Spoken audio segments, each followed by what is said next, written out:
Howdy folks, Uncle Bumble here. Today I want to talk to you about the gray man look. Doesn't mean you have to dress all in gray. Sometimes you gotta dress to blend in, like, I don't know, let's say I'm going to Walmart or perhaps the State's Fair. Alright, stay tuned. But in all seriousness, I was in the store the other day and there's a guy come in and he had gear hanging all over him. He had 10 pounds of stuff hanging off of his neck on a lanyard. He had stuff hanging off of his belt, flopping around, and it was pretty obnoxious, actually. You know, I'm all about being prepared and having stuff on. You know, I every day carry a multi-tool and a flashlight, you know, so there's nothing wrong with carrying gear on you, but just sometimes you don't want to, you know, let everybody know that you have all that stuff. So that's why I come up with this idea. I was watching Joe Rogan the other day, and he was talking about how he uses a fanny pack. There's a couple guys at work that when they go on trips, they use fanny packs. So they're kind of making a comeback. And I know a guy at work that had a pretty awesome fanny pack, I think, if you guys seen it earlier. And so I asked to borrow that so I could shove a kit in there so you could put some gear in there and not be as tactical. You could do a little more subtle one than this one. And, you know, like right now I have it on. You just barely see the bottom of it hanging out. Fortunately, because of my profile, my shirt hangs over it for the most part. You know, so you can carry it around. People don't really know you have it. But if you need something, you got it. So what I'll do is we'll move over onto the desk. I'll show you everything that I have in here. And there's still plenty of room in here to put things that you would normally put in your fanny pack. You know, like your dignity could go in here, your wallet, some money, whatever else you put in a fanny pack. So let's get set up on the table and I'll show you what I got. All right. So this video is less about the items that I have in the kit and more about giving you an option of how to, of a way to carry that's a little less obvious, a little more inconspicuous, draw less attention to yourself. But I also want to talk to you about how I choose the items to go into my kits. I like using Dave Canterbury's 10 C's of Survival. These items aren't just items that Dave decided that should be in there, but basically what he did is listed them off in C's so it's easier for you to make a mental checklist. But the first 5 C's of his 10 are things that I feel you have to make a capable survival kit. These are things that you really shouldn't be without because they have a major role in helping you maintain your body's core temperature and staying hydrated. And you also can use them to help you prep, procure food, and even store some food. So I'm going to list them off in no order. The first one is cutting tools.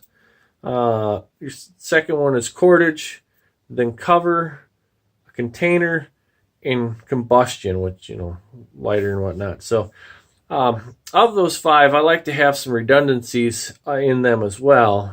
Just because it's 5 C's doesn't mean you should only have 5 items, but it's 5 categories to have items under, basically.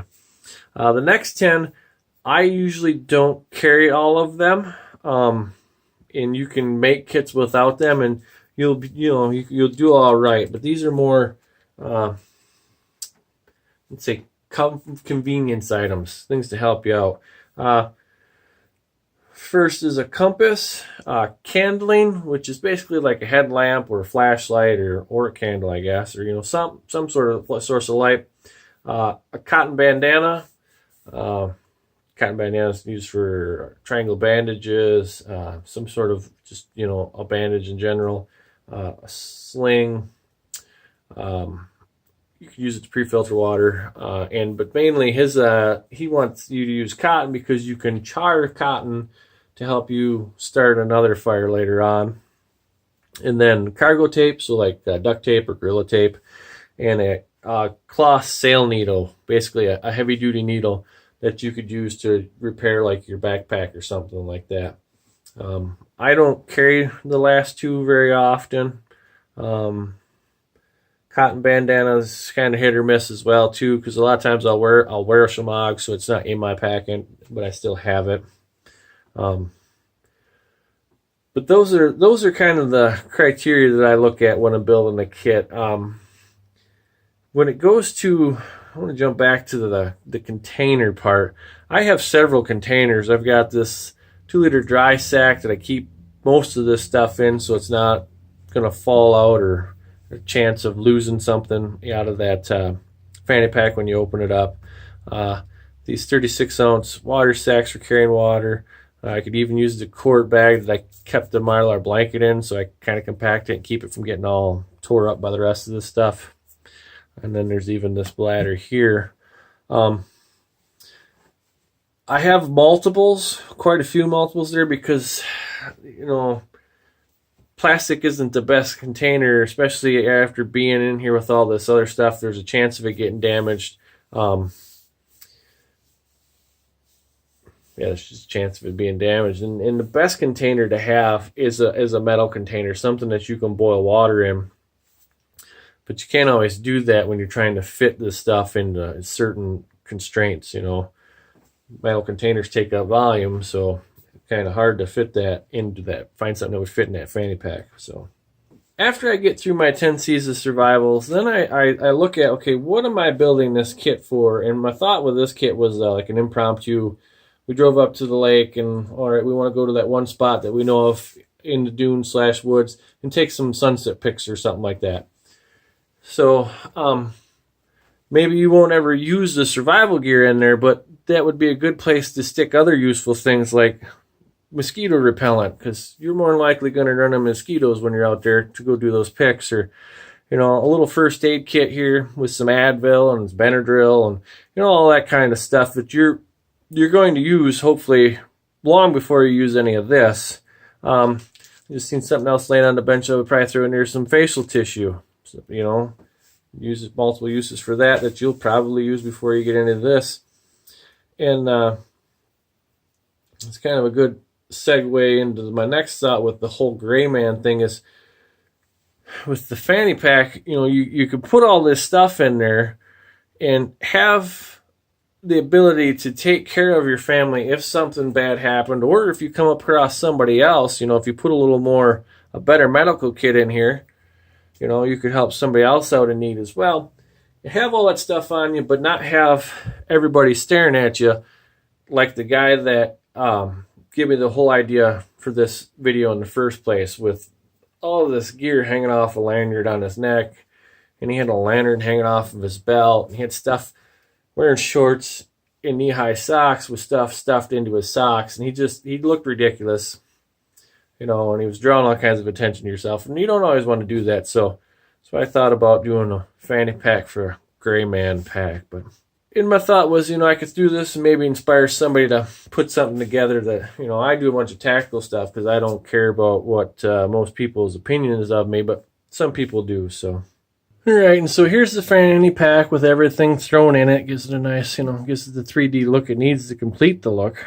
But like I said, there's extra room in here. You know, there's everything shoved outside. I got room for over here where you could put more everyday items or things that you would normally put in a fanny pack, like your wallet, some money, more medicines, or, you know, whatever you want to carry in your fanny pack, you know. But like I said, it's kind of a way to carry stuff a little less, a little more inconspicuous.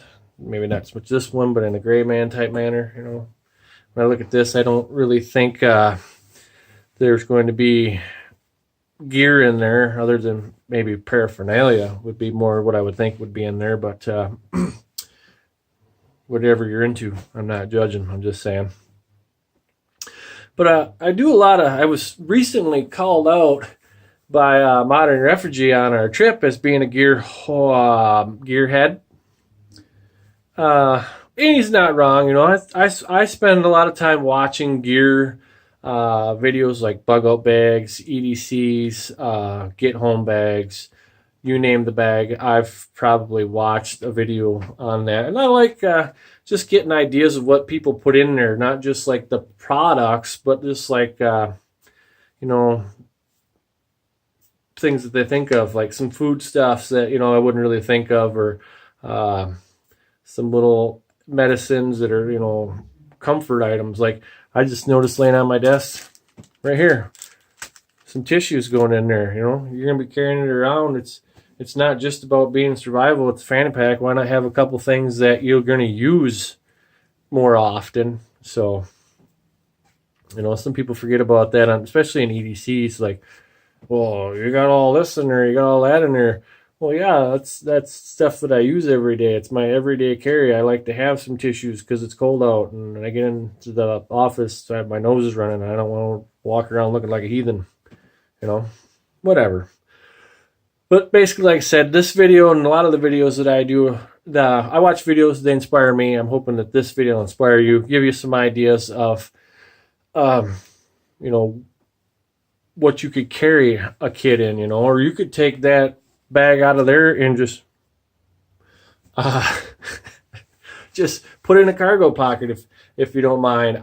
I can't stand stuff flopping on my leg like that, but if it works for you, go for it. Or you know, maybe you want to, like I had in that other video with the Modern Refugee, I had most of that stuff, not all of it, in this. You know, if that's your thing, do that. But anyways, just trying to give you some ideas, help to inspire. There we go. Inspire you guys. Maybe put a kit together, get out there and have some fun. So this has been Uncle Bumble. I want to thank you guys for watching my videos. Please share, like, and subscribe as you guys see fit, and have a great day. Howdy, folks. Uncle Bumble here, and today I'm going to talk to you about the